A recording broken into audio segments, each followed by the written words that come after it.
Okay, so we have talked about different rings and ring strain that we encounter in rings. And so I want to use this tool. It's called Mole Inspiration. It's a website.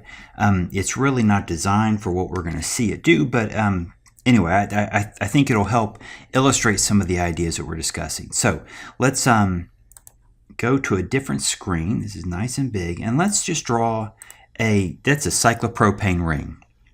And now what we're going to do is we're going to have this program draw this, the Galaxy 3D generator. It is pretty cool. I'm not sure it sounds Galaxy 3D cool, but let's click on this and we get this blob. Okay, that's not very, so let's go with the wire picture. This is a wire representation of this molecule.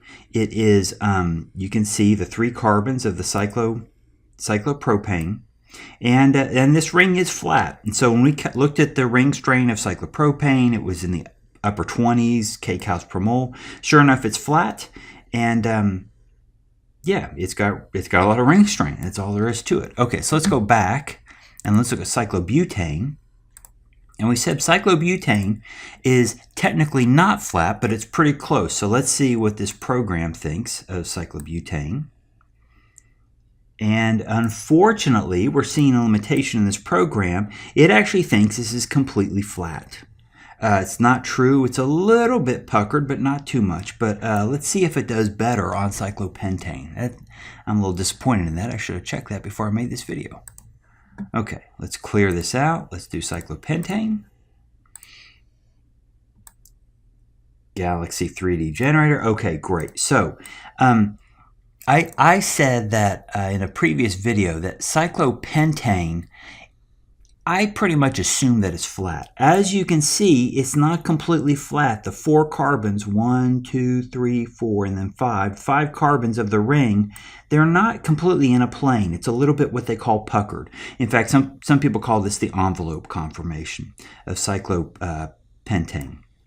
So that's very nice. So, but we saw that cyclopentane still has some ring strain. So let's go look at cyclohexane, which has no ring strain.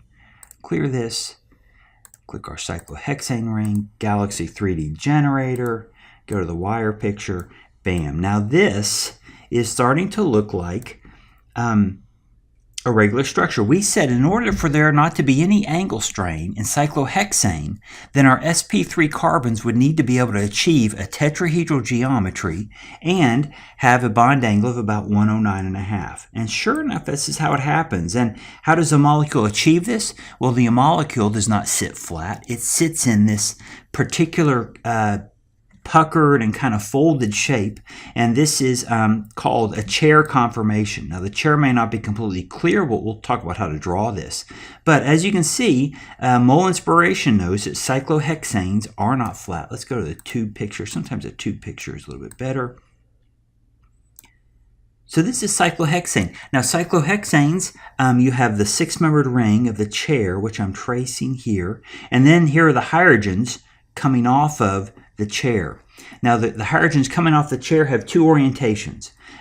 Each carbon has either an axial group or an equatorial group. The axial groups are kind of perpendicular to the chair, and the equatorial groups kind of stick out in the chair. So here's our axial hydrogen, here's our equatorial hydrogen. We will learn how to draw these structures properly in the next video. But here, just an introduction of, we talk about cyclohexanes not being flat. This is what we mean. And so when we learn to draw these, we're going to try to learn how to draw things that kind of look like this digital representation of cyclohexane.